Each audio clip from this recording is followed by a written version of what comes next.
Actually, since we have them, what are your names? I'm Olivia. Sorry. I'm Zoe. Olivia? Yeah, Yeah. Olivia and Zoe. Zoe? What's your name? Sophia. Sophia. Thank you. Sophia. Perfect. That's awesome. Next introductions when I was gone. You were waiting. I was going to You were you? Yeah, absolutely. Okay. We ready to start? Yeah. Okay, just before we start, I'll acknowledge that we are meeting today on the traditional territory of the Klamath Nation. And we have a presentation today. Oh, it's lovely. Wonderful. Thank you so much for having us. My name is Jen Kennedy. For those of you guys who don't know me, I'm principal at Kelly Creek. And I'm really thrilled that I got a couple students from our district student council, and we've come to present to you just about what we are doing and where we are at, which is super exciting. So I'm gonna actually, before we even get started, we'll do introductions to everybody. Are you ready? Okay. My name is Olivia Farrell. I'm in grade 7. I'm in the Sullivan class at Westview. And hello, my name is Zoe. I'm also in grade 7 and in Sullivan's class at Westview. Hi, I'm Sophia Blaney. I'm grade 9 Brooks. Awesome. Okay, so actually just a very small sampling of the students that I am fortunate enough to work with. So I just wanted to give you a really quick overview of the qathet Student Council. It's a district student council right now. It's in its infancy, so student leadership is something that I'm very passionate about and I've been playing with, but as I move around between buildings, it's been difficult to kind of maintain. So the most exciting part is actually bringing all of the elementary schools and Brooks together to be able to harness student voice at a district level. So what we're doing right now, the format is we meet monthly. And we meet at Westview Elementary in the multi-purpose room. And students that are able to attend come with the support of the principal or administrative team that's able to transport them to and from. And then attendees. So on a good meeting day, we have 24 students between the ages of grade 6 and grade 12 that attend. So lots of opportunity for engaged dialogue, and really, really neat to see kind of that intergenerational leadership that also happens when we start to think about work students with our elementary kids. The big goal is to really talk and foster student leadership. Right now, we're not looking at big student council things where kids are addressing issues. We're trying to build the skills and the communication required so that we can use the student council as a forum to talk about big student issues, but we're all still learning together, and isn't that really the most important piece? So this year, really focusing on communication skills, collaboration, compassion, decision-making, and empathy. So learning more about each other. We start most of our meetings off with, do you guys remember? Introductions. Introductions, so we reintroduce, and then tell us something positive that's happening from your school. So they get the opportunity to share between buildings things that they're excited about.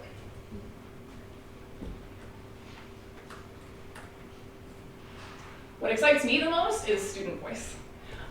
So really, at the beginning, like any sort of educational component, it's that kind of I do, we do, you do. We're kind of in the I do and we do phase where I'm doing a lot of directed teaching and learning about what this looks like with the goal that we're gonna get to the you do. So the kids will start running the meetings once we have built that rapport and trust.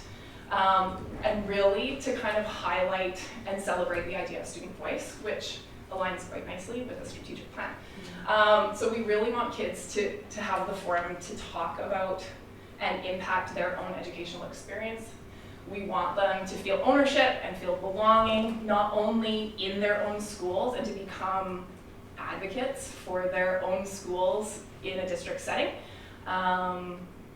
So have that, and then obviously we want to move to a place where they have a platform to talk about what's happening for them. Talk about celebrations, talk about concerns, and then work together to problem solve and share with the adults in the community what it is that they'd like to see or have their school experience impacted. Good so far? Yes? See, we're still in the I do phase.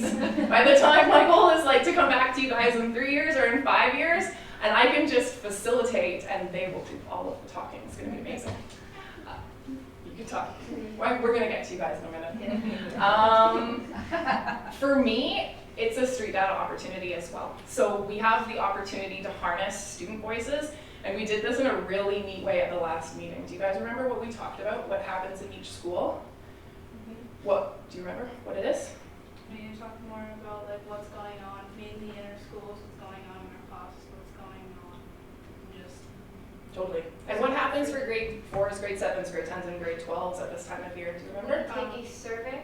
Yeah, so we talked about the student learning survey. So use it as an opportunity and a learning piece as to why we survey students. And we talked a lot about what part of the survey? Do you remember? Don't quite remember. I know we went over questions from the survey. We did go over questions from the survey, so it was really interesting. We talked a lot about surveying students and being authentic and providing information that is truthful. Because we had a lot of conversations about, what if I say this in the survey? What if I say that? And I said, oh, that kind of presents a challenge for the adults that look at that survey data, because we're anticipating you guys being truthful and honest with us. So we had a really great and rich conversation about providing honest information on surveys. And then so we actually played with some of the survey questions, looking at the district results versus what was going on for the kids in our small committee, in our small council. And I will present to them the difference in the data based on what we had. Obviously different sample sizes, and we talk about that too, but a great opportunity to harness some real important feedback that I think will help drive some initiatives moving forward. Okay, so the goals. I would love to continue doing this, obviously, every year. There is a bunch of goals. I think when you look and you dive into student voice and street data and the opportunity to bring kids together across the district, I'm not going to read all of those. There's all sorts of like amazing opportunities that we can really harness these amazing young people to be able to work with. They're working right now on communication strategies, so bringing ideas to the council and then taking ideas from the council, so that's really exciting. And just the opportunity to kind of be leaders and be selected from their schools, I think has been a really exciting component for them as well. I'm reaching the end of my talking time. I was going to turn it over to these amazing individuals to share maybe something that you guys like about Student Council, something that we've done that's been really positive and you remember, or things that you're looking forward to. I remember we went to the board office in December, and I think that was actually really fun. Yeah, we met in this room. They felt very Important. They felt very important. They recognize that important things happen in this room. Okay, do you want to add anything else, or is that that's the big one? I think that was my favorite thing we did, but you know, we've done a lot of stuff, and there's always more kids every time. So we started with like 6 kids, and now we've got like 20, 21. Awesome. My turn to speak? Your turn to speak, Zoe. Alright. I like student council. Honestly, just in general, it makes me feel more important. And I also like the idea that, like the thought of being able to share ideas and being able to just decide more things. I agree. And it's also a great opportunity that I get to meet more people. Awesome. Yeah. Sophia? I really like student council because it's like an opportunity to meet a lot of people from different schools and hear like what's going on in their school and like what's important to them or what's happening in their classroom and stuff. And it's just like, as Zoe said, it's a good way to meet new people and like feel heard. Yeah. That's awesome. I think my most exciting piece is I was fortunate enough to run this a couple years ago. And actually had Sophia as part of like the junior student council that we were doing. So we've been able to reconnect this year and to see her growth from when she was like a junior leader at the elementary school level to now being a Brooks student. And she brings this, and all of our Brooks students do, they bring this really like calming influence to our elementary students, and they get on the level with them and they relate to them. And then I think it also likely reminds you of like all the fun you used to have in elementary school and how things change so quickly too. That's a lot of the conversations we had is, that's very different at Brooks. That's very different at Brooks. So that's, I think, an important learning piece for our students as well. That is the end of my presentation. We would obviously be thrilled to entertain any questions from the board. So do you just volunteer to be part of the student council, or are you chosen, or is there It's a great question. elections? We kind of volunteered, and then our teachers kind of just, I think they kind of chose us, but there weren't a lot of volunteers at first, and then, so from our class, it's us and a kid named Avery. We didn't really volunteer. I didn't even know about it. Oh. I had no You were idea. voluntold. There's volunteering and there's voluntelling. Absolutely. Every school's a little bit different. So my format at the beginning was to share my goals and how frequently I wanted to meet and what I wanted it to look like. And I shared it up with principals who shared it with the teachers of grade 6 and 7 students for them at their school to decide who might be the best fit for this particular initiative. So like I said, it's not functioning like a council where there is elections, where there is platforms that people are wanting to get voted in on or anything like that. Right now it's just about training wheels, what works, what doesn't, how many students, and I'm trying to gather all that feedback to kind of inform what it looks like for next year's and years moving forward. Are you finding more students interested as time goes on? I think so. The challenge is, and this is always what we want to play with, is it feels a little bit exclusive, I think, for some kids that get to go, maybe other kids want to. So I want to gather all of that feedback, like I said, to help kind of inform what it looks like. The attendance is getting better. It's also a big ask from a school organizational perspective to ask for a principal or a teacher to organize getting 2 kids from school to another place in the middle of the day. You're not going to bring a school bus, so it's just those organizational pieces are also part of the hiccups, I think, or the learning and growing process. But I'm fortunate. We had a great meeting last week? Yeah, wonderful. So does it feel like public speaking when you're participating in it, or does it feel small? It feels sometimes small. It really depends how many people attend the meeting. It kind of just feels like, as if like, well, if you're comfortable around your class, it's kind of just like talking in your class, or like if you guys are all friends, it's kind of like just talking to each other. It kind of feels like that. Yeah. It feels like public speaking, but less stressful.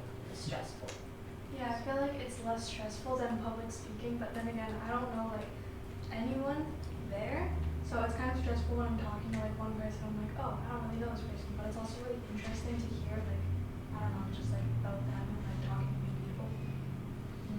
And that communication, teaching those communication skills is such a vital part. We usually dedicate the first 15, 20 minutes, 30 minutes to learning how to handshake, learning how to properly introduce yourself, giving them key topics to talk about to meet other people. So that we always talk about at Brooks when I was there and did Link Crew, which is a program that runs at Brooks. We always talk about bungee buddies. So I talk about bungee buddies with these guys as well. And that's the person that you feel very safe with, right? You're always in physical proximity, and they're a person from your class, and they're somebody you're comfortable with, and to recognize and acknowledge that it's a safety piece. But we're also here to kind of like spread our wings, learn some new skills, so kind of like let go of your bungee buddy and meet somebody new. I have to say, I love this. I just love this idea. I can see how it would expand once the skill development happens and the foundational pieces are there, then there's room for it to go to so many places. Yeah. Yay. Yeah, I'm excited about it. Yeah, it's really exciting. I'm really looking forward to how it develops and what an awesome opportunity for you guys. And just another example of the care of teachers and staff in our district to be running this. It's great. And do you have representation from PI students as We do. well? You do? Oh, cool. Yeah. We do have PI students. The group that we're missing is Tech Seda. When you talk about logistics, there is an added element of logistics there. But I've been talking with the principal, and we're talking about how can we do Zoom meetings on in-person meetings to try to figure out a way that's going to work. So, yeah. Wow. Awesome.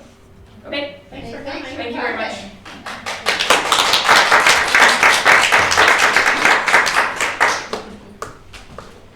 Future board. That's right.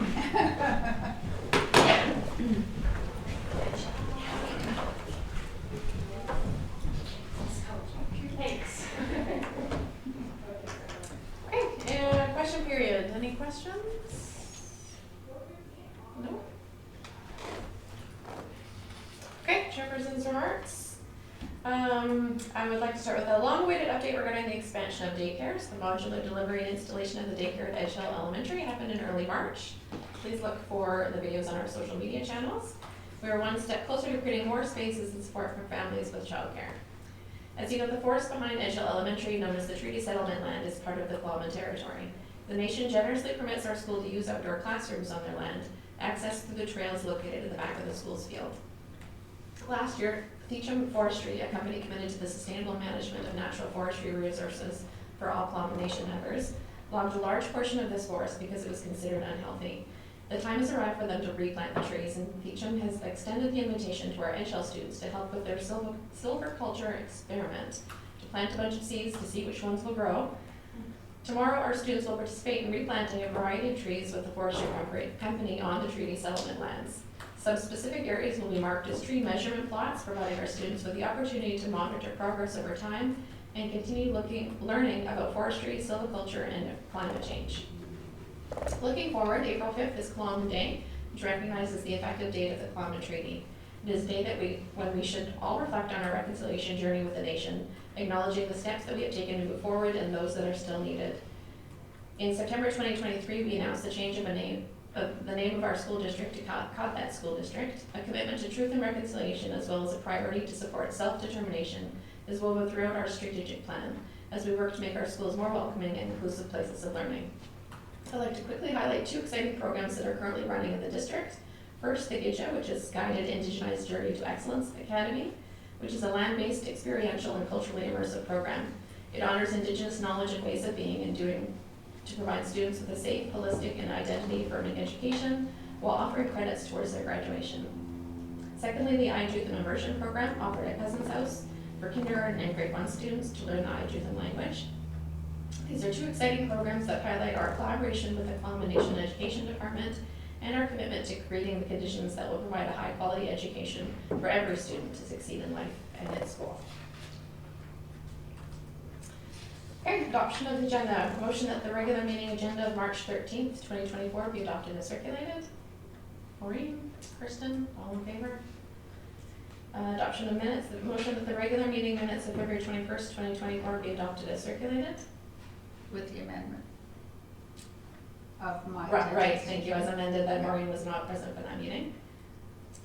One more amendment, just the adoption of the minutes in there, seconded by R. Lawson, who is not present, the BD. It's a combo. Okay, thank you. The regular meeting minutes of February 21st, 2024 be adopted with those two amendments. Dale, Kirsten, all in favor, thank you. Report of closed meetings. February 21st, 2024, the board met in camera to discuss items which include property and personnel. Incoming correspondence, the BCSTA to AHL. Thank you. Any comments on that? Incoming He's correspondence? been around for a long time. That'll be a hard position to fill, I imagine. Yes. Yeah. Okay, motion that the correspondence listed in item 4A be received. Dale. Maureen, all in favor? Outgoing correspondence, the board to M. Monroe from Prisma, and the board to Willow Dunlop, Abigail Daniel, and Madeline from the Brooks GSA. Letters are very well done, thank you for that. Comments? Questions? No? Motion to accept those? No, we don't have to do that. Superintendent of Schools report. Okay, so we'll start. Christy's going to walk you through where we're at with our logo process.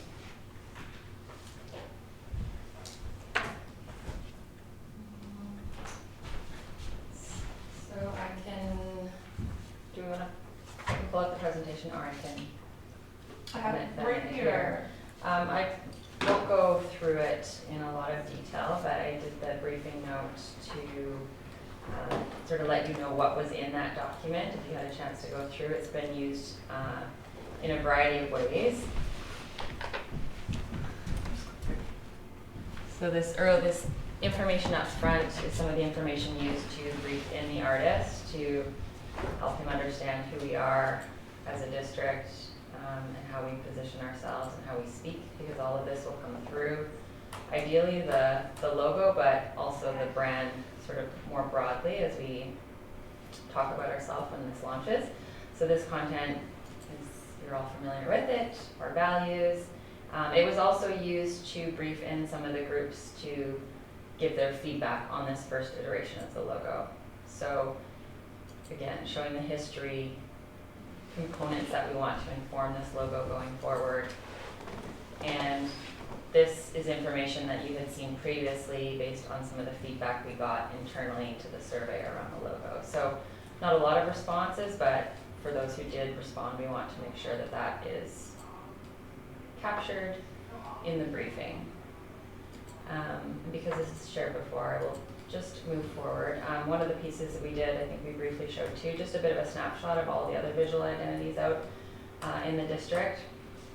There's a lot of varying quality and points in times, you can tell in terms of when they were made.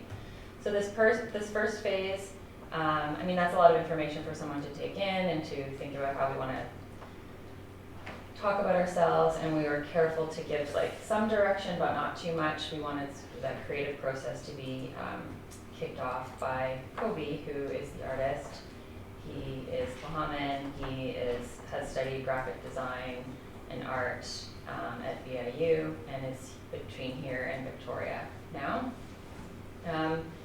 So it was interesting because I think we had a lot of conversations and then had a few different sketches come back that are, I'm calling them directional sketches. And it's a hard thing for you to wrap your head around because you see it and then you picture like the actual logo and, you know, is this who we are, can this represent? But really it was the first inspiration for us to react to and to give a little bit of guidance. It's really hard to do that sort of in a vacuum with nothing. So now I feel like we're at a really great point where we can pick out the parts that feel like us, give some commentary and have a robust discussion back to Kobe. So really what I'm hoping for today is to get your thoughts on each of the sketches or just generally what you'd like us to consider for the next round. I think it's very interesting that you know, it wasn't a slam dunk in terms of the other feedback that we got from a principal, from a member of DPAC, 3 students, and a teacher on, again, trying to do this, okay, look at this, what should we watch out for, you know, how could we make this better, to get their feedback. There was not one that came out in front, and I think that is a really great theme to take forward as we go through this whole process, because whatever we run with, some people are going to love it, some won't, but we're going through this journey in a way that I think is thoughtful, and it's going to be collaborative, and it will be grounded in at least this foundational briefing material. So, you know, quickly, I'll just speak to the integrated animals. He didn't even finish that land bear, the one on the right, because we were getting the gist of what he was thinking, and we thought, okay, well, don't keep doing more work. This is the spirit of, you know, inclusivity and then integration and collaboration, all those words that came out in some of the word clouds. And he chose animals with a particular significance. So that was one theme that we thought was pretty clear as an idea. So he stopped sketching the bear. It would look different, and you know, there's a lot you could do with that. I think he started doing sort of water droplets underneath, but again, as an initial concept, that was the first one. The hummingbird was an interesting one. I took some of this context to just research what hummingbird, the meaning behind the hummingbird, and a bit of the story, just to flesh this out for people when they were giving some feedback. I think there's some really interesting insights around, you know, they teach us to look back at our past, but not to dwell, instead move forward. I think, you know, it's small, all of these things. It could represent students, you know, there's going to be a story around whatever we do. This was an interesting piece that came back from him.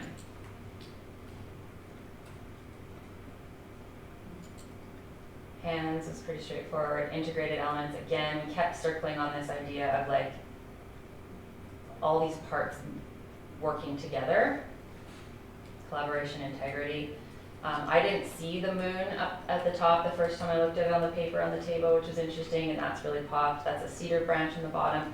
It could be, you know, that those are water ripples on the left. It's very busy, but again, it's a concept, I think, around integration. The big thing is to take away is the integrated component. So instead of having him sort of keep going, we knew there were some like grounded ideas here, and we thought it was time to get some feedback. And are there any bits of this that we can take forward into the next round? I asked them specifically, which sketch do you like? What do you think represents the briefing?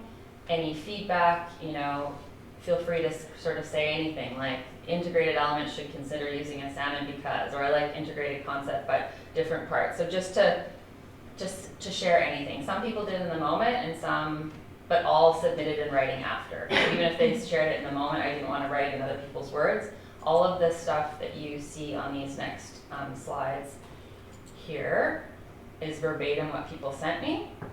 And I think in a nutshell, if you did read it, if not, there was none, it wasn't, it's hard at this stage to get feedback, but at the same time, it was very clear that, you know, there wasn't a slam dunk, but I think there's a lot of great consideration. So I would like to share with you what I would like to take forward to this next round and sort of explain the thinking behind that. And then I would love for your thoughts or any flags or watchouts or direction to help inform what that next phase could look like for Kobe.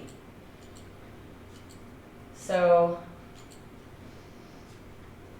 I must maybe need to get some glasses soon because that is a struggle for me to think about this. So we had a good debrief, and Jessica and I and Marna, we read through all of this, and one thing that kept coming through and what we would have in this conversation with Kobe was just to keep the idea around integration and the sense of things coming together. So it's like, according to the integrated animals idea and the integrated elements, not necessarily those things, but the idea of pieces coming together in some way. Like, how do we show there's a fit, there's like the working together, it's in how we speak about ourselves. So we liked that piece. Versus like one standalone thing. Could be a standalone, but it's made up of different pieces. What those pieces are, I think we can still figure out, but that was a concept that we wanted to take forward. This is very like sort of branding communication speak, so I realize it seems very like vague, but these are the kind of conversations we'll have, and we've had some robust discussions, so I think that direction will land as a first point. The hands were interesting because we had some people who really did not like it, and then others who thought there was some nice possibility and just. But what we did take from it, there's a human element there that is really nice, and it feels like it represents our sector, the different groups, children, teachers, players. Like, how do we integrate that sense of either big and small, or human, or like an alive element?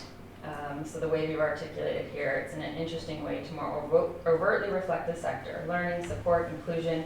We bring this to life instead by using a visual of something big and small. So I don't want to say a nod back to the old logo, but it's, you know, like, is there a small and a big animal? Do they come together? Is there a shape that is like a small and a little coming together? That's a concept that we thought was worth entertaining, and versus just like throwing out the idea of the hand. That's what that inspired. A nature setting, we need to include, I think, some of the elements for sure. Connecting land and people. We like the idea of movement or ripples, something moving through water. We thought, based on some of our experience with other logos, that this would be one where we didn't want to contain it in a circle. And we got a bit of that feedback where it just felt too badge-like and contained. So instead of, we'll maybe take something, it could be round in nature, but it could also, we don't want it to, from a design perspective, to be badgy, and I feel like that feels a bit, when it's paired with other ones, it just, that's going to be the reco, like not too much of a badge. And then the detail, right? We're dealing with this art that's going to look beautiful when Kobe actually like paints and sketch is what it is, but the reality is this needs to come alive in a digital format, big and little. So it can't be as busy as those integrated pieces because it will all be lost if it's this small. So it's really like that cedar, if it's included, it might then just be like one little piece, and the simplicity factor. And I think just to make it clean and to partner with all the other schools, it really needs to be simple. So how do we do that? We're capturing the beauty of like form line art and the beauty of like that simplified. So that will really streamline. So while that may sound all over the board in terms of feedback, I feel like we'll have to be able to have a good discussion with Kobe that I think will bring us the next round. And so because this is a phase where you could say something more drastic to maybe steer, this is why it's brought forward at this moment in time. Do you have any thoughts or watch outs or things that you really like to help shape the next round of conversations? I really like the hummingbird one. Okay. I don't like the hummingbird one, and I don't know if it's because it's maybe like looks a little bit more finished too Yeah. than the other ones. Yeah. I just feel like it's not as busy, but it's also, it does have like the killer whale within it as well, but it doesn't read as busy. I like that you like saw the killer whale within too, because that was another thing that like some people saw right away, some didn't, which was interesting, and I feel like that's a nice piece to call out in terms of like a treatment with whatever we do. Is there something within something, right? If we have to go simple, it could be simple sort of on the outside, but then there's like more inside. Yeah. But it also was kind of representing that idea of the hands too, or the big and small. I like that one too. Yeah, just for the simplicity of it. And I wonder, I'm not remembering anything off the top of my head, but there probably is a specific story or teaching about hummingbird in the nation that would be kind of cool to go along with. Yeah, I like that little description thing that you had attached on there too. Like I was like, oh, it really made it more meaningful. Yeah. And I think and I did that for that one because it came out of, it was actually inspired by sort of another piece that Kobe was working on while we were meeting. He was doing this book for the kindergarten, and it was this beautiful piece, and then we started talking about symbolism of hummingbird, and then it came forward as one of his pieces. So it was like a bit of a turn, but I think, and so I wanted to, I contextualized that one I did my own research, because even Josh was like, well, we couldn't find anything related sort of specifically, and again, we didn't go bother people heavily at this stage to hear, but in terms of like just the Coast Salish and like North American like being of origin here, I dug that out to talk through with the students, just as like, this is the story. With any of them, we would do that to bring it to life. I think that's where we would want to have some connection, or we would make it digestible, and there would be a story there.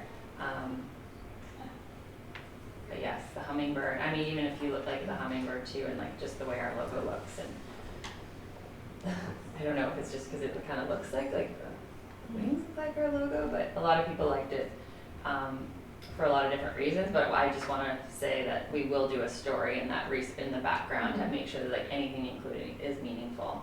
Mm-hmm. But maybe what I'm hearing, I heard like the clean, the simplicity, and the story behind it. And then Kirsten, the hands piece, what were you, is there anything specific? The big and small. Big and small. Orca and hummingbird, yeah. Mm. When I first looked at them, right away I was drawn to the animals, just because, I think, the eagle being so representative, and just the significance of strength. And then former Thunderbird too, so I feel like right away I was drawn to that.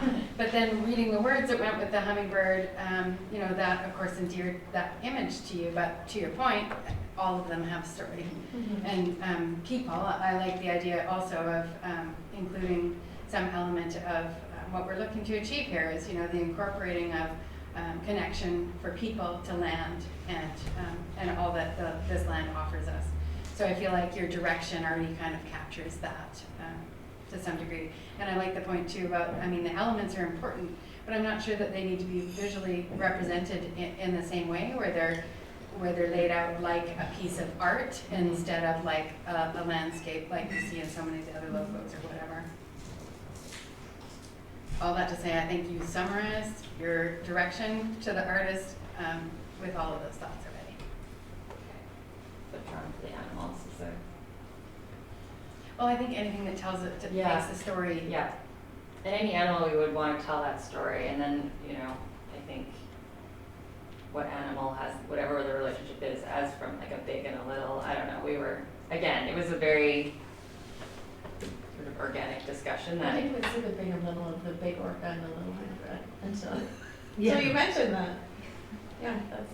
yeah. I think they're all great. This is really exciting to see Mhm. that this progress. Mm-hmm. Just the evolution of the logo. This is already amazing.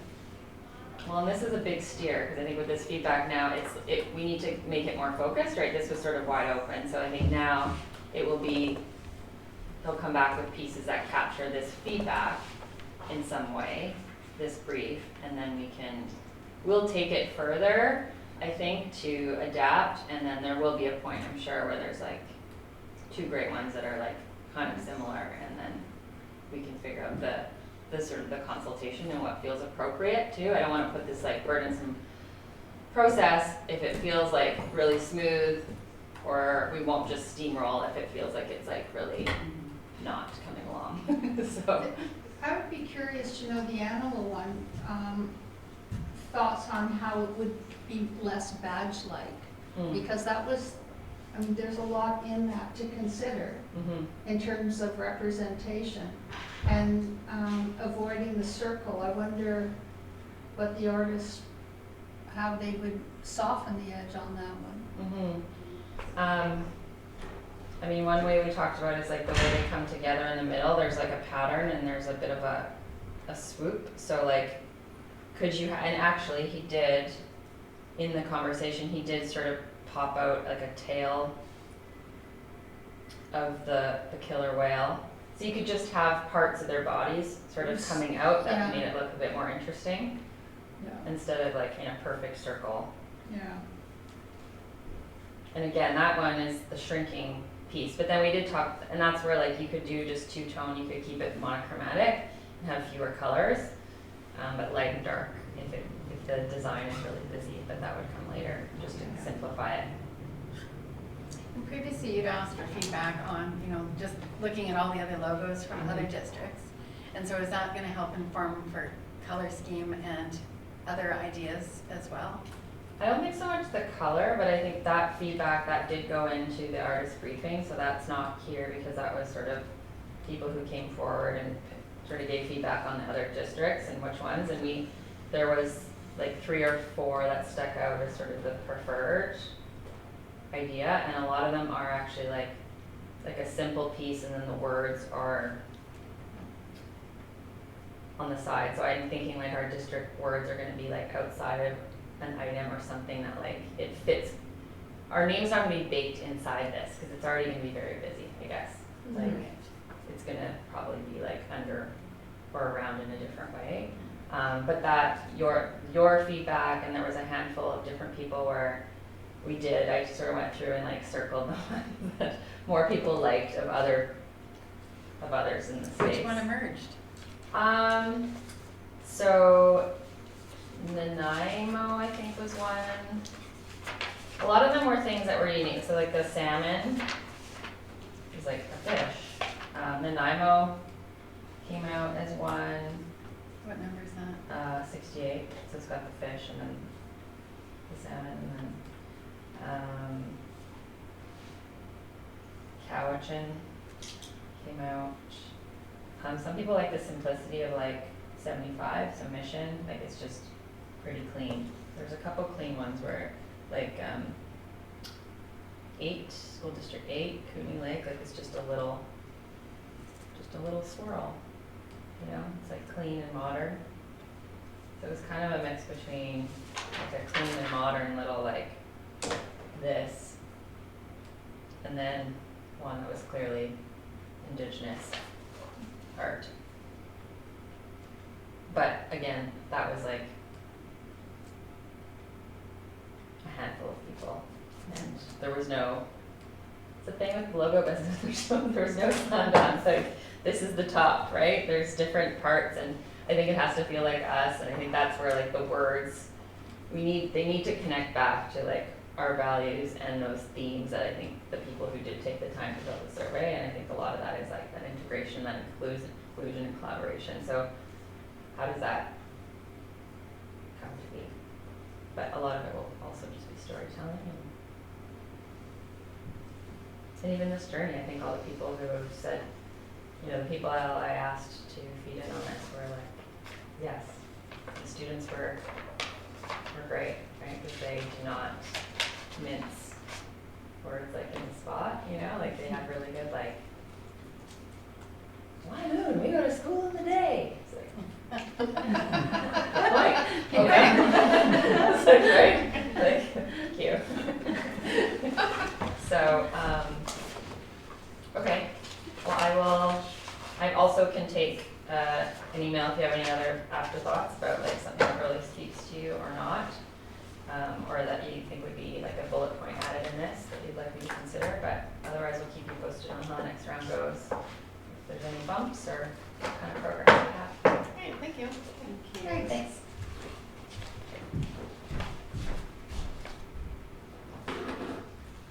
Okay, second piece is just the survey that was done by the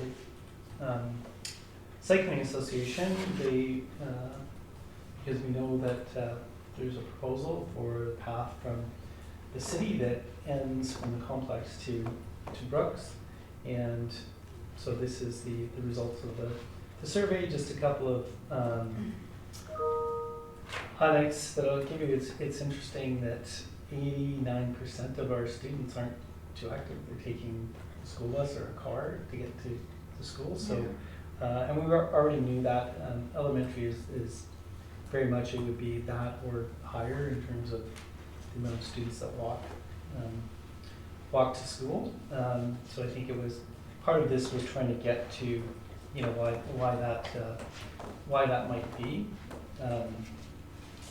And showing that really hardly anybody rides bicycle to school for various reasons. And then looking at people that would, you know, that they think they would use a path, really is still only at about 36% that may use a path if it is there. So I think it gave us some pretty good information. I think the Cycling Association is obviously you know, very supportive of having a path, and so they're quite optimistic in their conclusion that we need the path and kind of build it and they will come idea. The others, we were trying to get an update, which I didn't, of where, if you remember, we did have a presentation about the bike path and the board supported the idea of pursuing the path and what it might look like, and there were some issues around where it ends and how it would connect, and Steve was talking about the process, so you can speak to kind of where we think we are, and then we asked that they give us an update, but we didn't get any time for the meeting. Sure. For clarity, it was in March 2022, so it would be the previous sitting board, of which 3 people were present. The city made a presentation that resulted in the superintendent writing a letter of support for a grant. So it's kind of in multiple parts. It was presented as a phased project where there'd be a bike path from the complex to the high school, and it was also through basically pole line, and then the pole line follows an existing easement through ALR land. So the rationale for in part bringing the pathway down to the back of Brooks is it follows city infrastructure that already has an easement through ALR land, coupled with, if you follow the pole line, for example, you end up on a city street that has a steeper incline to actually get to the town site, and part of the objective is getting to the town site. The reason I bring it up as a phased approach is they appear to be committed to this first phase, which will bring cyclists to the edge of our property. Logistically, though, any second phase has to occur on the other end of our property. So if there is no second phase, we're inviting people to bring their bikes onto school grounds, and the only reasonable expectation at that point is they're riding through the parking lot to get to the town site, which creates logistic problems that we presented, and they had potential solutions, but just bringing it up as right now there's only appears to be a commitment for this first phase. I don't know that it's going to be super burdensome. We just don't know. You're inviting people over time on a bike path throughout the day. The could be big groups of cyclists coming. They'll be at the upper parking lot by the field, cutting through the daycare to get to the town site. Those are the concerns that were previously expressed, but the board did support the concept, and right now it appears to be that they committed to that concept to get a bike path as far as the school. Something about the street in front of the school too, they were gonna be adding like a bike lane or something, so it was gonna narrow the street further? Yeah, I think that's part of their consultation with the town site ratepayers. It would be, Maple would have a bike path, as I understood it, not dissimilar to the path in front of the grocery store in Cranberry, which creates some potential traffic conflicts. All of Maple, because the way the housing was done back then is they don't all have driveways. It's assumed street parking on both sides of the road, and then this would push, a bike path would push cars out. So I think there's logistic issues there. I bring it up because I don't know that there's been a commitment, call that phase 2. There appears to be a commitment for phase 1, which will bring a bike path from the complex to the school. There's advantages like that students could then use it to get to school, but the board at the time did express some concerns for the logistical issues. Is if it's a path all the way from Westview to Townsite, it comes through our property. But until there's another phase, we have no plans to do anything. We wouldn't want to lose parking spaces up by the daycare. This would bring, the path would end at the end of the field, and we already have a bit of a crushed gravel pathway that would bring people around the field to the parking lot. And then people would have to be careful because then you're basically have to cut through a parking lot to continue on your way, that's all. So does it benefit to us sending a letter to the city asking them what they're gonna do? I've reached out for them to either give us a written report or come back and report to us where they are. I thought that's where it was left at the time, wasn't it? Like They were going to come back, yeah. So we just kind of heard that it seems to have moved forward, but we just haven't heard, so I reached out to say, can you send us something or come and update us? So I'm sure they will. The data that's there, I just had a question. Do we know if of the 123 responses, you know, the comments around, responses around better security or parking for their bike, like how many of those, do we know if those are staff responses? We have no idea. No, Just wondering if of the 16 staff respondents, I feel like if you're responding to a survey like that, you're probably interested in cycling. And I wonder if there are barriers that we as a board could consider to helping people with active transportation differently. Was it covered, Well, I bicycle think parking added? I think it wasn't there. Was it in place when they did the survey? I think it may not have been yet. Well, it's still not. The board did approve a project which would result in covered bike storage, and it would be located, when we looked at the best location, it would be on the high side of the parking up there. Right now you've got the daycare, an electrical building, and there used to be a storage shed, and then as part of our field improvement project, we built multiple storage sheds, more purpose-built, up by the field and removed that one, so it's literally between the electrical shed and the field house is where this covered bike storage would go. it's, we finished the planning stage, the getting a building permit took longer than anticipated, but it's expected that we'll be starting that late spring or this summer. So to your point, it would alleviate, whether they have the path or not, we did it for our own students and staff, but it would then, for students and staff, give bike parking right at the end of that pathway, and it's in the circuit of where there's exterior cameras that might give some people some coverage. Is that what we understand about why folks are choosing to tie up somewhere else and not in the provided? No, I can't. We do have some basic bike racks. So I don't know why they're putting it somewhere else other than the bike rack. But moving forward, when the other one's built, all the bike racks would be up there, I expect. I also think that it was probably random, because if it was just all kind of keen bikers, their numbers would be much higher than they are in terms of people riding. So I'm not sure. So that is that. And then the next is we're going to talk about the FESL report. And thanks to all the work of our directors who are here, and Tony is part of it. It's part of the ongoing process, and so someone is going to give just a quick intro to FESL, because I thought you all know what it is, but I thought with all our viewers out there, they might not know what FESL is, so I thought we should just explain it. Viewers, excellent.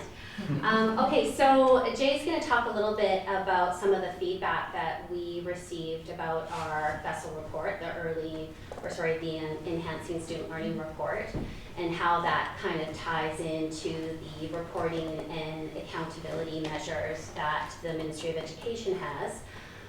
But also how we use the continuous improvement cycle within our district for the strategic plan, our department plans, and school growth plans.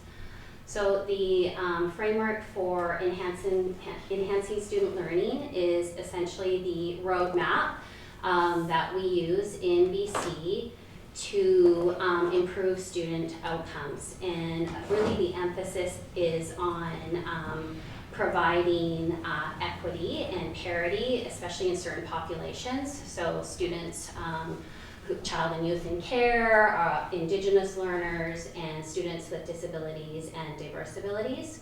So when we are looking at our strategies and our interventions and the conversations that we have to monitor those strategies and interventions and the pivots that we do throughout the year, it always is with the end in mind to improve all student outcomes, but especially for students in care, child and youth in care, students with diverse abilities, and students, Indigenous learners. So the way that we're kind of in our continuous improvement annual cycle, you've probably seen us put that picture up a million times. We're really nearing the end of the school year. We're doing 3 things. We are still monitoring, but we're also reviewing the data that is coming kind of live, but also in the cycle from our map and our satellite data as well. And then we are going to be updating all of those plans. So school growth plans, department plans, our plan that then will be resubmitted to you, the board, and then to the ministry for our next Enhancing Student Learning report. We're excited because the ministry sets up something called the Framework for Enhancing Student Learning Program. We're part of a program where they've reviewed our report, and there is a team that does that collaboratively. They then meet with us. We've had 1 meeting with them so far. We were provided a report, which Jay is going to talk about. They do offer resources, which we access all the time. We are also part of a community of practice to kind of examine some of the FESL pieces that we can be using in our district. And then that kind of mirrors what we do here. So departments do that same sort of process with reviewing and checking in and monitoring with their supervisors. And then we do that with our principals and vice principals with their school growth plans. So everything sort of aligns and mirrors each other. Some of the input that we got was really good. We're going to incorporate that right away into our next report. But again, it's not necessarily just the report, it's the strategies and the things that we're doing kind of day to day in our schools. That's the most important thing to improve student outcomes. There you go. Did I get it all? Oh, so I think it is important that sometimes when we do these one-time kind of picture, that it really is this ongoing process that involves everybody within our education system to make it work. And it's just our work to meet with the ministry regularly around an accountability framework. And if you've been around for a while, it's always come in different machinations, from accreditation to accountability structures.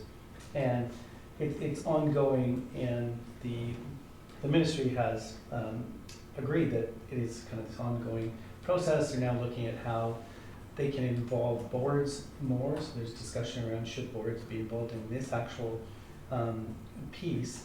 And so it's always this piece of between the real work and the annual cycle and process and our involvement and the accountability and whether these documents become compliance documents or actually are really helping us move forward.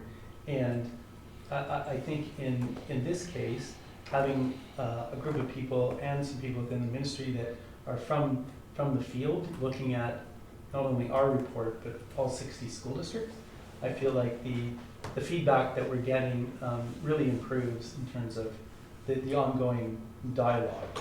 And so what I'll just go through a few of the highlights. So you have to remember that the team at the ministry took a lot of time to go through all 60, then get back to us to meet with us, and then what is fortunate is the ongoing commitment to providing ongoing support. So as Alison was saying, we're part of a couple of groups that meets regularly with other school districts, not huge, but 3 or 4 school districts, and talking about things like engagement and how we can improve those pieces.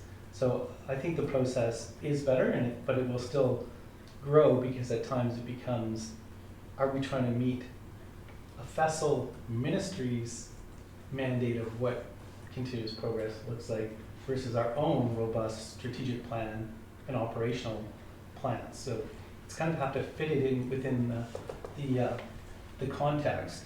So when they go through, they have 5 areas, but first I'll just start with our conversation that we had with the ministry, and it was around this being a snapshot. So some of the comments that came back where we have the information and it's visible, say on our website or in other documents, but it's not necessarily in the report.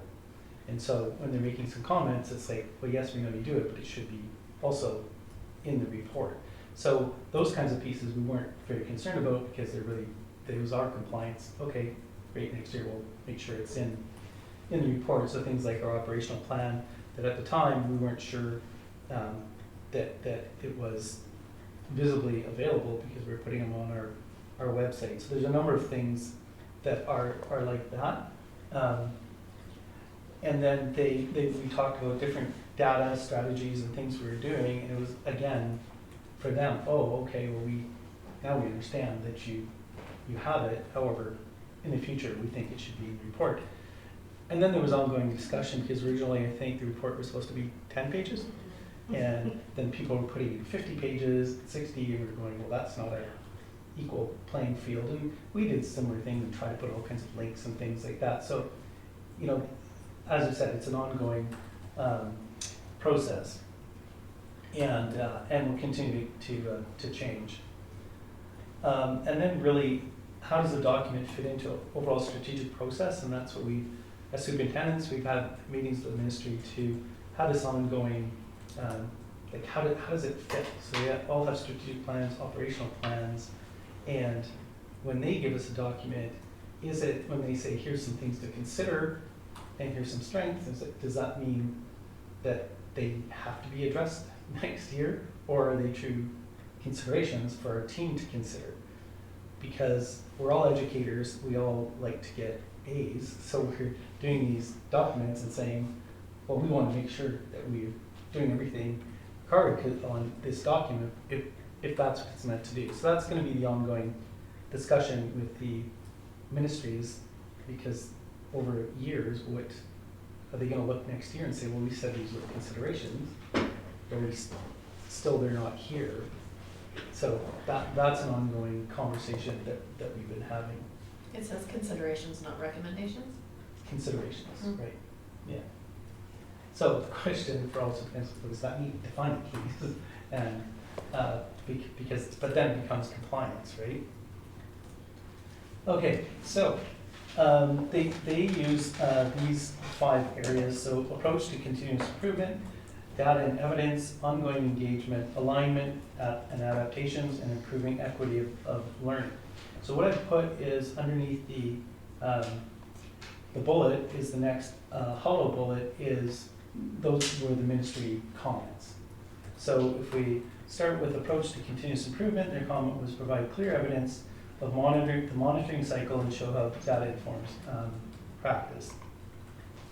And so for us, when we have future considerations, these are ours that we're saying, hey, we have this feedback, this is what we intend to do moving forward, and we should see it in the documents as we move forward in our strategic plan and operational plans. So provide detailed information regarding decision-making process during the continuous improvement cycle. So for us, it's really looking at, as we make decisions over the 4 years, we think that we have to be better at saying, we've looked at the data, we're making these changes, and here's the rationale. And people can see it publicly that those are the changes. And in the past, we've just made those changes, talked to you, said, oh, hey, we think we're going to do this, and then we make the change. So we want to have that evident. So throughout the years of our strategic plan, you can see when we changed, why we changed, and what the rationale behind that was. Then it was published the monitoring cycles updates. Sorry, how are you going to do that?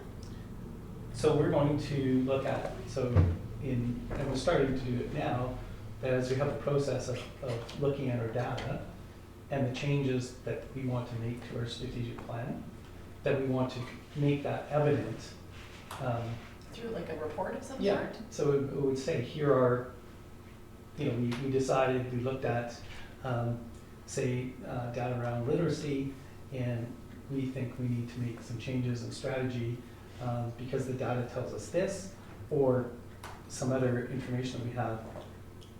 And then within that, we should say what we did. And we made the change, which we haven't done.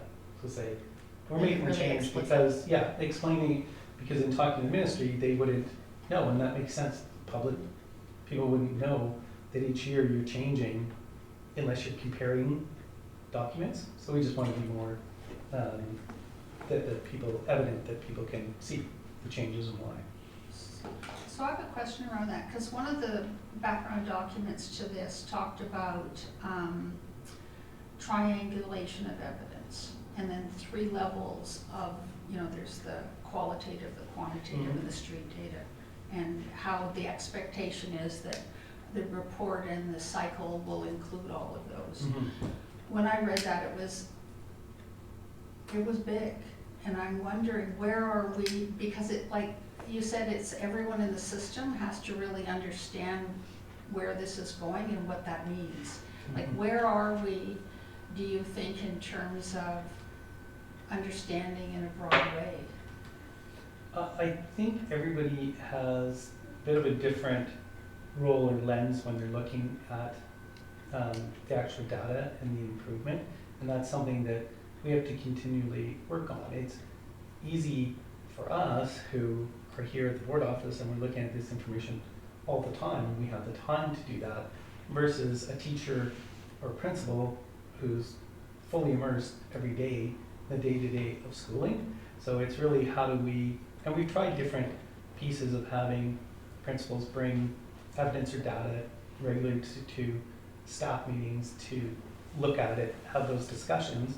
But again, you go to staff meetings and they're full of day-to-day, so that is something that we have to work on. And then we have our end of the year planning day, which tends to be the most time that teachers would be spending with that information and data, and we just have to be better at providing whatever that is in a really succinct way. And that's an ongoing issue that the ministry knows and we know, is how do we regularly throughout our cycle collect data easily to give it to people involved to be able to make decisions. Yeah. And that's an ongoing issue right now, to be able to gather that, because we get so much data way after the fact, right? So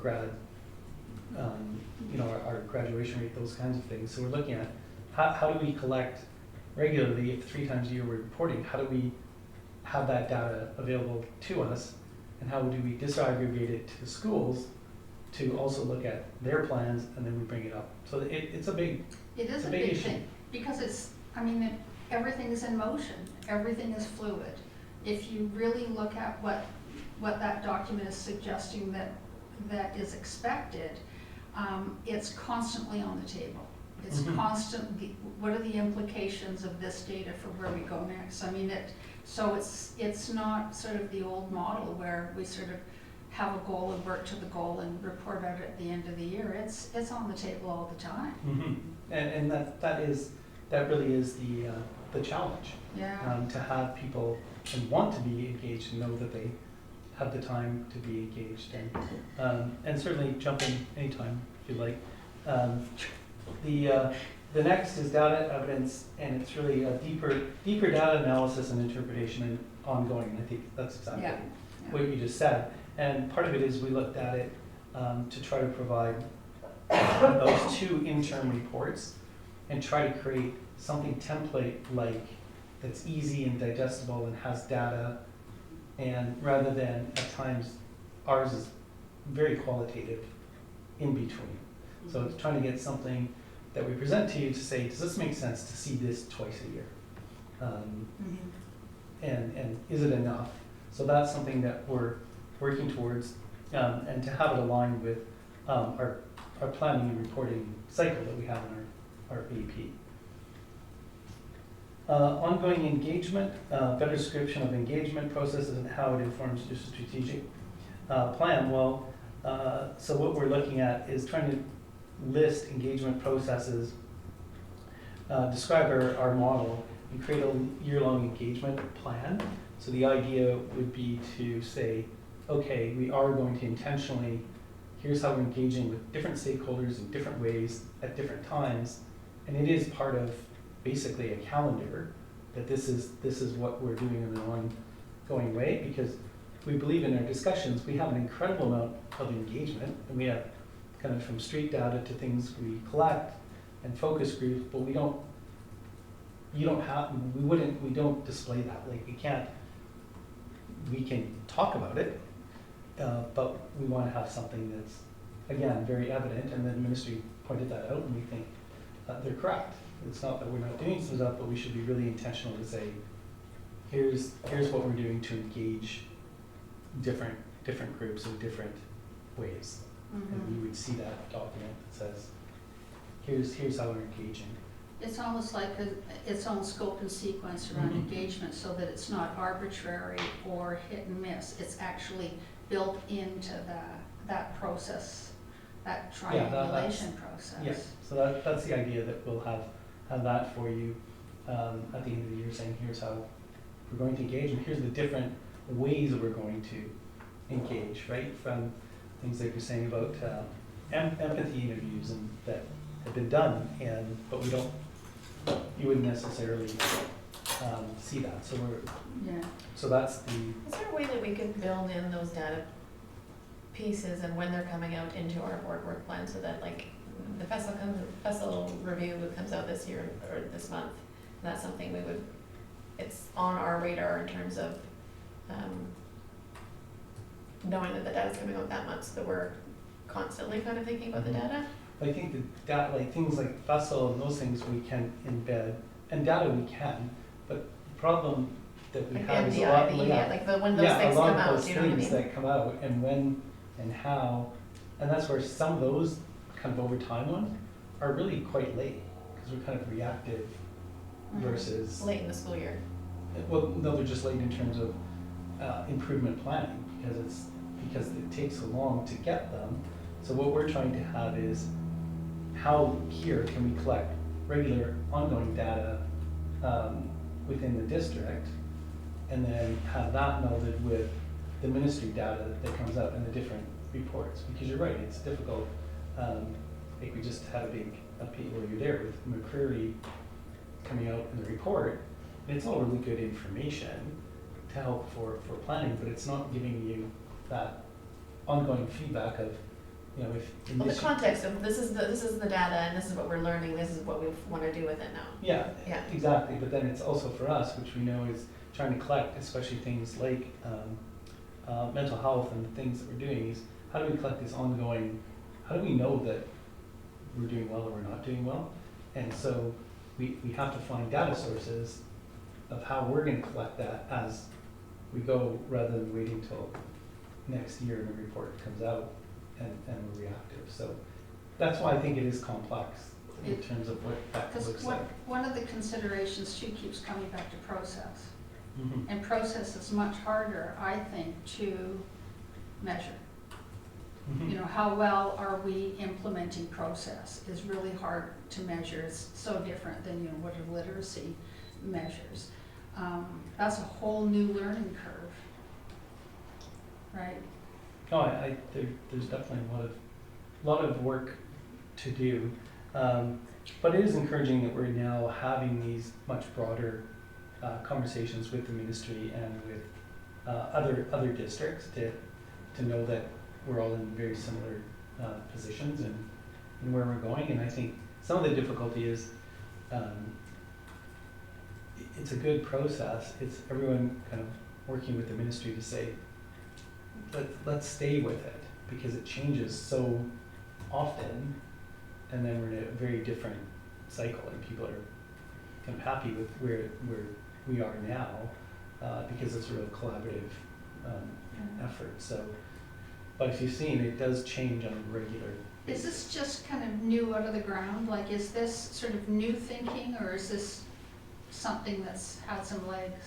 No, I think it's been ongoing for a couple of years, the change to have a different, for the ministry, accountability, for lack of a better word, cycle that is embedded in the work that we do. So it's trying to not have it just stay Yeah. out here with a bunch of standards to tick, but is it something that fits with strategic planning, operational planning on an ongoing way? And are you getting rich feedback that's helpful versus a report card? Yeah, because even 2 or 3 years, that's infancy, Mm-hmm. right? I would think a plan like this to really embed it in the foundational work at a systems level, you're talking 5 or 10 years. And if the ministry keeps changing all the time, I can see that would make people crazy. Mm-hmm.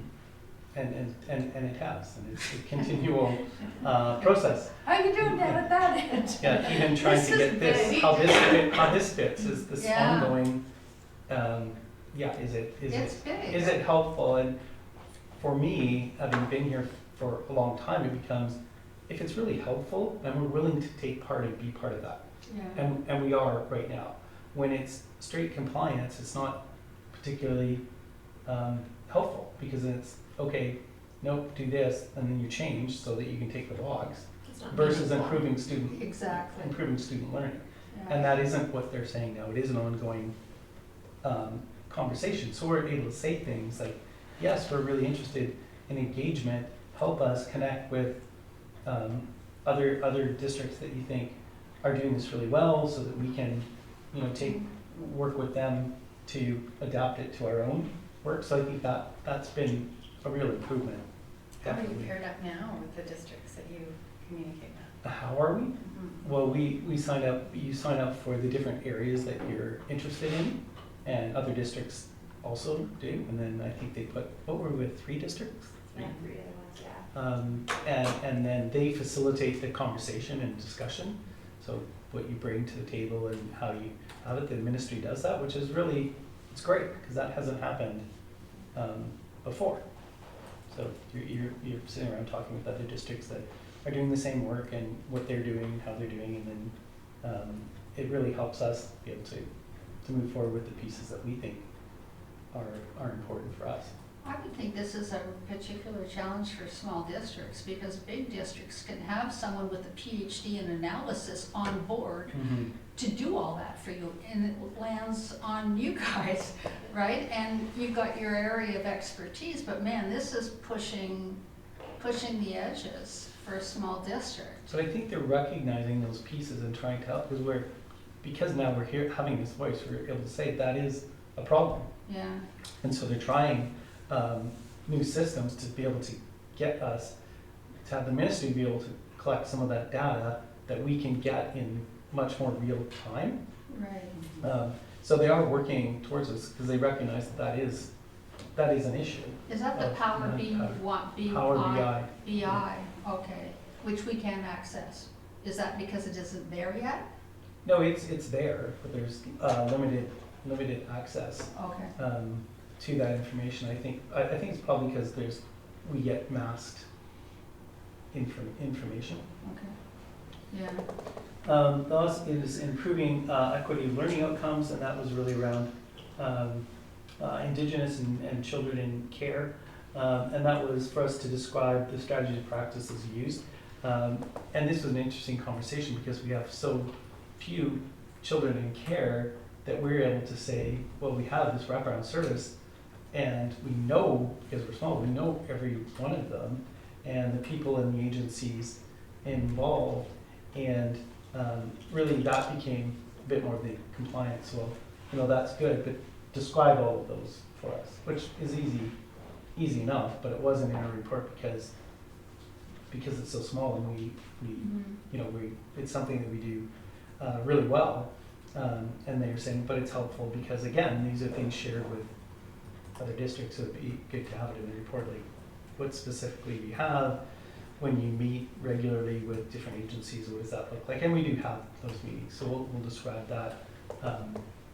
And then the strengths, it talked about the evidence of alignment with our strategic plan and resources, business functions, and the focus on Indigenous students through targeted strategies, the things like the new programs that Jacqueline described in the beginning, and then I mentioned the IGF and immersion program and where we're going with that as something for others to have a look at. So that's the report, and the intention, as I said, for us is to grow and improve, and so we'll take these number of recommendations that we think are important, and we think it will improve the process and for the public reading it, have a better understanding, because that is this ongoing difficulty when you have these documents that are 30 pages or pages, and how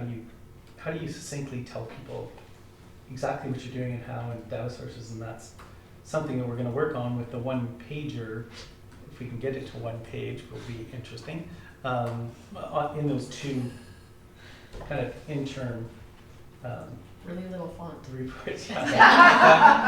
that might be it. Well, we do need stuff that's digestible for people to, hopefully look at and then just dig into links or something else if they think it's more important. So that's it. Anything else? So that's You know what, I feel, because you had asked how long this is, we've only completed 2 years, that's it. Yeah. This is, no, I think this is up to, isn't it? That's our report. Oh, is it? Oh, okay, that was our first. But the actual report has changed A lot. each year. So that's part of that ongoing conversation, because they're trying to improve. Is it too. expanding Yeah, each year, or They're trying to fundamentally improve. changing? It's just expanding? Refining. Yes. Yeah. Okay. And that's why the conversation, people are going, well, now when it's like they mentioned at the meeting, we're finding a way, how do we include board chairs in this? And we're all going, what's good going to look like, because that's that whole operational governance. You know, Jacqueline's welcome to come and sit in for sessions and work through. I looked at all the Stuff, but I don't know what resources that's behind this document. There's some really, those little snapshot things like Joe Corona and Lorna Williams, and I loved those. I thought those would be great, just pro Ds before a staff meeting. It just opens thinking in different ways. I think they did a really good job, the ministry did, with those little snapshots. Oh, wow. I was like 1:30 in the morning still looking at snapshots last night. That's my report. Okay, oh yeah, the suspension exclusion Yes, is is exclusion report. there. Okay, motion that the superintendent of schools report be received as presented. Maureen? Kirsten? All in favor? Secretary and Treasurer's report. I have three relatively quick items. The first, the budget process for next school year. So we're coming up into our post-spring break. Will be our staffing and planning cycle for next school year. Government interim grants will be announced later this week.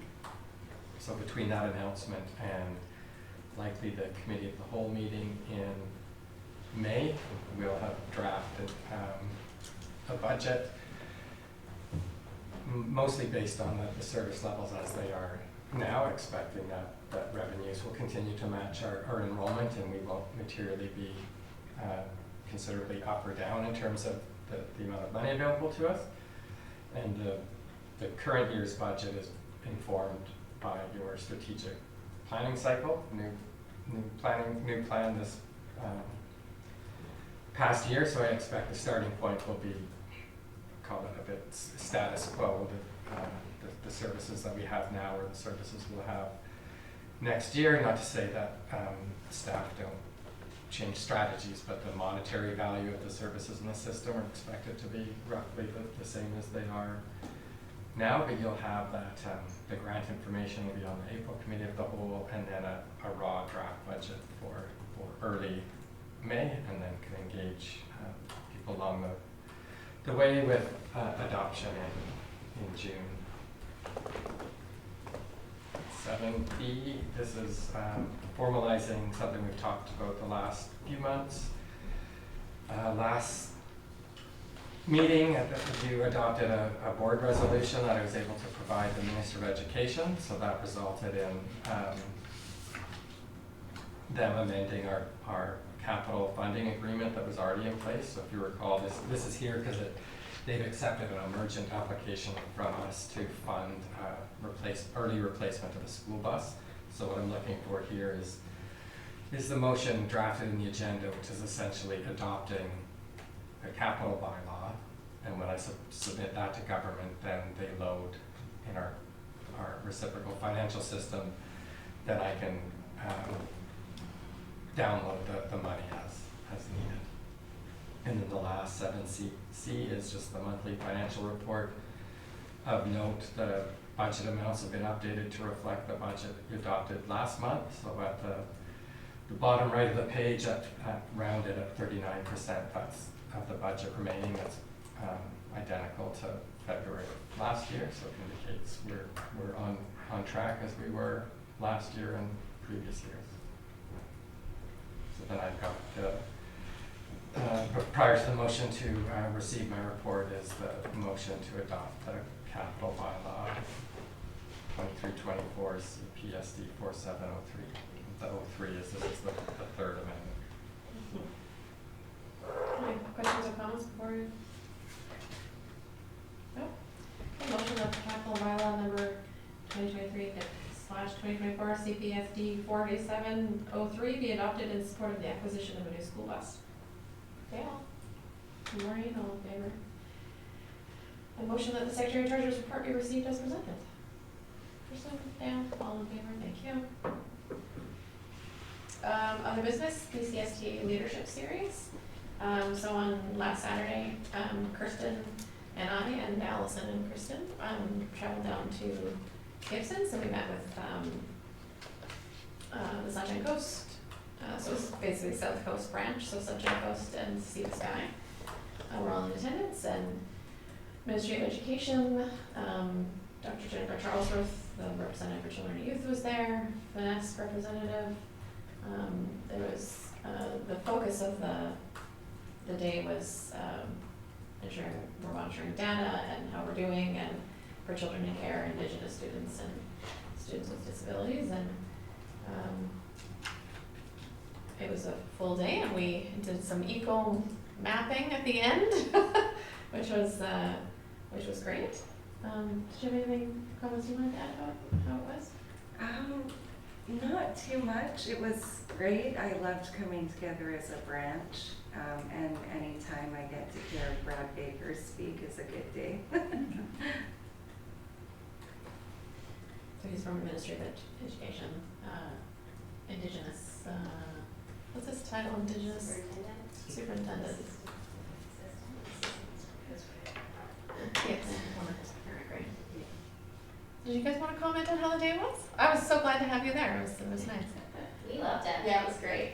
Yeah, presentations were fabulous, information was great, and the eco-cycle thing that we did at the end was a strategy we've used locally with some interesting results. And so it was a reminder to go back to that and Is that Staples being automated as we speak? Okay, and question period. Any questions? Yes, please. With this new reporting ongoing improvement process, what new data will teachers be expected to collect? That's a great question. We'll let you know when we figure it out. There's, I don't think when we think of it that we actually have, right now, any asks of teachers in terms of collection of data. It's more of us taking things like, say, report cards, or and taking pieces out of the report card. How do we bring that together as a district to move it up to here? So it's more of the work that we need to do internally, because there is an incredible amount of rich data, and it's how do we collect that and use it. So at this point, unless you guys can think of anything, I don't think we're asking. It's collecting what we have, and then doing things like we have been doing like focus groups or interviews, but putting it in a document that is clear to everybody that we are doing that. And can we have that data available, and that's through IT and figuring out that we can just bring that data up so that it is consolidated. And that's the real difficult work. It's not lack of data, it's lack of our ability to bring it all together and aggregate and disaggregate it and then bring it together. That's and the ministry and everybody has that same issue right now, other than some of the very big districts who've created their own infrastructure to do that. One thing that came to mind was the elementary class reviews. There's a lot of data there that could be included. Sorry, what did you say? Where's a lot of data? Sorry? Sorry, I didn't catch that first part of you. Where you said there was a lot of data. Class reviews, which take place twice a year, Preston. Yeah. Teachers get together with principal, intervention, special ed, go over the whole class to see what needs there are, what's improved, I mean, it is a continuous improvement cycle right there. And that's a good idea. And those are the kinds of things that we want to be able to take it, that it's already there, and then how do we easily move it to have data That's that we can look at. reassuring, because I'm continuously worried about teacher workload. We've got enough teachers here. We want to keep enough teachers here. And the only other thing I would say is that we talked about is potentially a university assessment for K-7, but again, that's kind of. Oh, and that's. Okay, I just want to make sure. No, I'm not concerned about that. Okay. That's part of our process that we should have. Okay, perfect. And yes, the will-be's and things we'll have to work out. 100%. We'll work them out. Yeah. Yeah, I just had some questions about the logo. Is the change for the logo is supposed to be just sort of a natural progression of the changes? Like, is that a goal, or is it a complete new switch? I think Christy can answer. Okay, because you know what, I was so appreciated your commentary, because reading it just in the board agenda, there were so many pieces that were like, it just didn't align in my thinking, because I didn't have any preamble, didn't have any info, or engagement with it. So it was interesting. One of the questions I hear a lot of is, are we dropping 47? What does that mean? You know, because it's just not, so, tidbits. Yeah, and that really hasn't been determined either. And there's been talk within the ministry around dropping numbers also. So I think that's a work in progress. I think that's a different piece of it, like from the design, but because we weren't sure whether we could drop it or if we wanted to. It's probably not, probably shouldn't at this stage, right? We need it in certain places, so I think that would be like in the hierarchy of like the naming, maybe from after. Okay. Did that answer your question about whether it's a progression or brand new? No, Chrissy did tell me it was new. Okay. Yeah. Yeah, and I think it was like in the survey that we sent out to all staff, it was positioned as like, we're coming up with a new logo, so what? I would have seen it then. Yeah, I missed it. Because we didn't receive it at the office, so it was sent through just school district email and I skipped it. So. Read your school district email. I do, if it sees that it's something that's Interesting. There you go. Was it perhaps, the survey you're referring to, was it perhaps much earlier? Or in the newsletter? Well, it was in the newsletter, it was a separate communication. It was, because we only got 42 responses and we followed up. I think we said when we launched the name change, we said the new logo was coming. I think we shared the results here at a board meeting. So yeah, I think it's an opportunity. It was an evolution to get to the last one that we had where it was cleaned up because we didn't have files that were high quality to use in a lot of different. So that was sort of like just a refresh, holding until the name change to do something net new. Yeah, and being able to hear the conversation is really valuable. Yeah. Because you kind of only get snapshots, you know, and you can't always piece them together. So it was good. Just wanted some. Yeah. And I'll read my email later. Well, you can encourage people to go on and watch there you go. the archive. Yeah. Thank you. No media, so I don't think there's question period. Motion to adjourn. Okay.